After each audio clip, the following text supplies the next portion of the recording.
Welcome to another edition of Entrepreneurs and Fuego. We're documenting your journey, one digital footprint at a time. How you doing, Wendy? Good, how are you? Tell us what you do.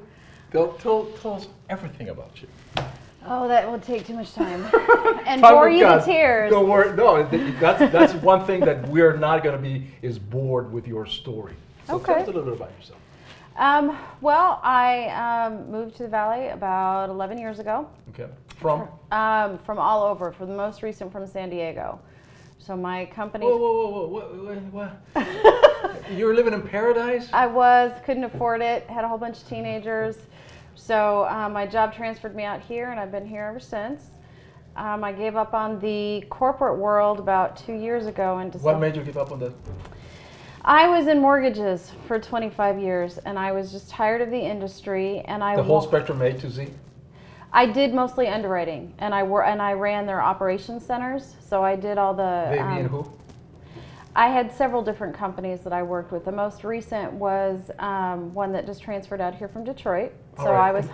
And so I'm going to interrupt you because Okay. So you're in this corporate world and you're doing underwriting for 20 plus years, and 7 years ago you said you moved from San Diego. They transferred me with the mortgage insurance company transferred me out here to run their Phoenix office, and then I set up 12 offices across the nation for them. Oof. And then I had to close a lot of those again because the industry tanked. Of course. So I took some time off, finished my graduate degree, worked in the background end of it. So I did a whole bunch of forensic mortgage fraud reports. So if there was mortgage fraud, I got to dig and see if it was. And every file probably. Right, there was a lot. Yeah, there was a lot. And then, but the last company I worked for was just all talk. They said all the right things, but they really didn't live up to what they said they were, and I decided that I wanted to work for a company that had integrity and stood by what they said, and I realized I had to open up my own company to make that happen. Right, I love that. And so you did that, so that's really what happened that fueled you or propelled you to just be your own. Yes. Nobody's going to do it better than myself. Exactly. I needed something that I could believe in, and I realized that for 25 years I'd been searching and I hadn't found it. So what was I waiting for? You look at yourself in the mirror like, oh, wait a minute. Here it is. Exactly. I can do this. So I decided I was going to do it. So what do you do now? Wendy McClellan, by the way. We didn't say your last name, but Wendy McClellan. Wendy McClellan, and I own I own an HR consulting firm, and it's named Structure for Success. Yes. And it started actually as a coaching company. I decided I wanted to work with people who were newly promoted, who were executives, who weren't quite sure what to do with their job. I mean, now that they were promoted, what am I supposed to do? How am I supposed to handle this? They were really good at their job, and now they've got everything else. Right. So I started with that, and it kind of grew into. I kind of sat back and said, okay, so what else am I pretty good at? And I'm really good at interviewing and hiring people. So my business evolved to also include that. So I work with small business owners who are looking to hire their next employee. So instead of them looking through all the resumes and doing all the phone screening and trying to make the decision on their own, I do all of that for them and say, here's 3 candidates. Which one do you like better? There you go. All right, so there's only like 1 or 2 people are going to be watching this thing. Okay. Tens of thousands, but 1 or 2. Just great. So what's the kind of key question that every person that is going to be watching this interview should be aware of? What's the kind of gotcha question, the one that really defines the women from the girls and the boys from the men? Is there a particular question? You know what? Women particularly, especially if they're self-employed and they've branched out on their own, really want to remain in control of their business. So the big question I get all the time is it time for me to hire somebody? So I sit with them and I'll talk to them and I'll find out, because a lot of times it's not. A lot of times they just need an intern to come in and help, and sometimes they need not just one person, but they need 5 people that really need to help them, because they need to realize, and I mean I'm one of them as well, we need to realize that you need to be out there being the face of your company. You need to be out there getting more business and acting as though you're the CEO instead of the intern. And so often we will get caught up in the little minutia stuff that we're comfortable in instead of really getting out there and promoting our business. So you are best at deciding, or at least making people aware, or the entrepreneur aware of the fact that, look, you don't need somebody 100% or full time.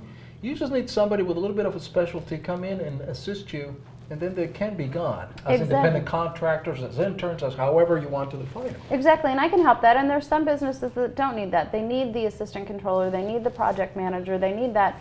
But instead of them getting caught up in doing all the paperwork, let me do that part of it so that you can continue to do your business. Let me take care of all the background stuff so you're not wasting your time on it. So let me go back. So you jump from corporate America and then you do this for yourself. Mm-hmm. What's the biggest obstacle that you found? Promoting myself. Explain in all honesty, it was, I always had the corporate office behind me. So it was really easy to talk about, oh, I work for Quicken Loans, or oh, I work for Radian, or oh, I work for this company, Yeah. or oh, now it's, I work for me. So You are the brand. right. You are the you're the brand, you're the everything. Yes.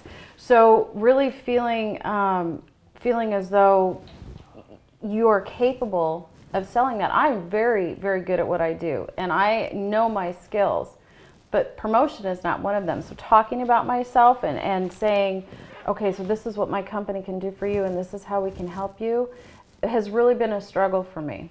Do you realize that something magical just happened? You just said that you're the best at what you do, without any compunction, without any hesitation.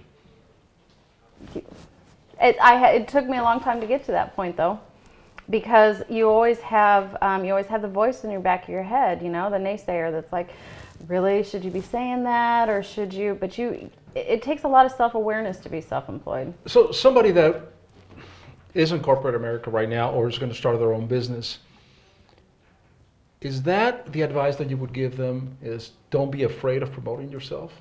Absolutely. Absolutely. Don't be afraid to take risks. Don't be afraid to have faith in yourself. And don't be afraid to do it. If it's something that is your passion and it is something that you feel very strongly about, you need to go for it. What do you do when you fail at something?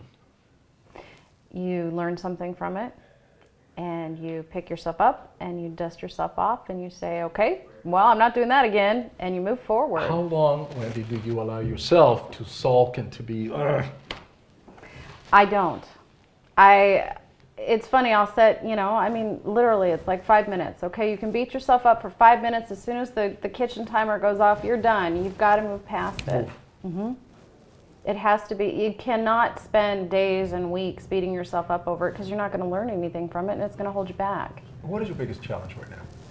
Is it getting new clients? And I know we heard about in the past was promoting yourself, but I think that you are definitely overcoming that. I mean, you're the best of the best. Which sounds, yes. My biggest challenge is really having small business owners understand that they need to outsource this kind of work. So it is getting new clients. It is How do you get new clients? referrals. Right now I do a lot of networking, and I do everything that I've gotten so far has been referrals from other people. So to me, it is a struggle to have them understand it. So I have to explain it kind of like, okay, so do you have a housekeeper? Is it more important to you to spend your time doing this or this? How much money do you want to make in a year? So doing all the math, if you want to make $100,000 this year, your time is worth $48 an hour.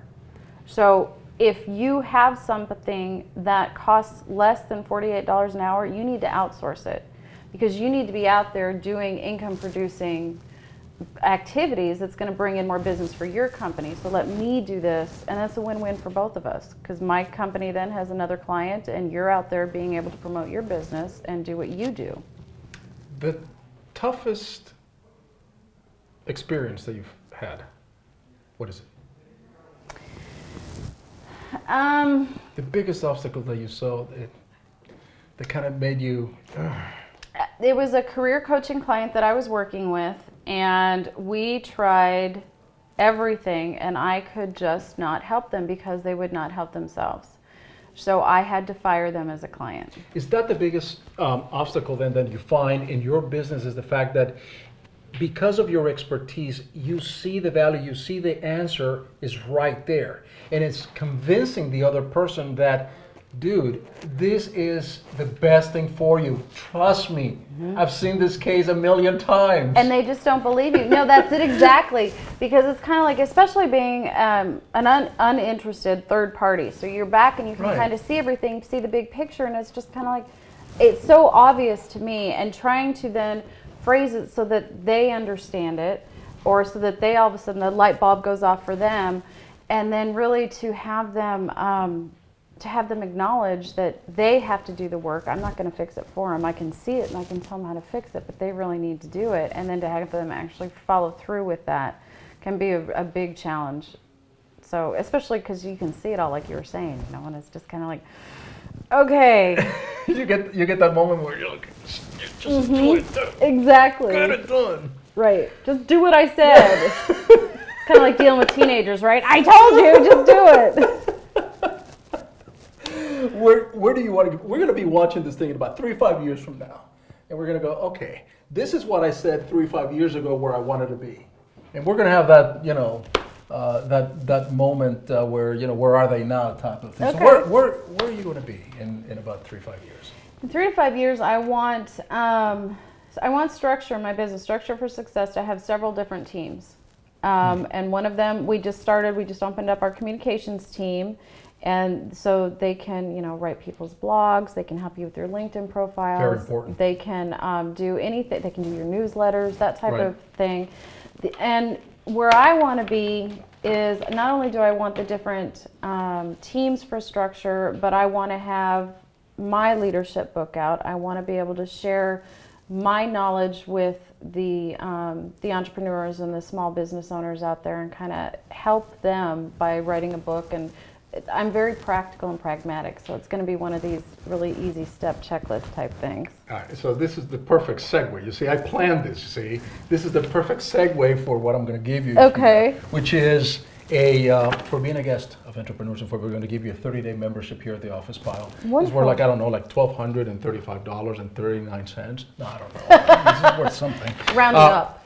Round it up, exactly. And then, but I think what's more important is we're going to give you the ability to do or hold a workshop here or a seminar for free. We'll give you the real estate.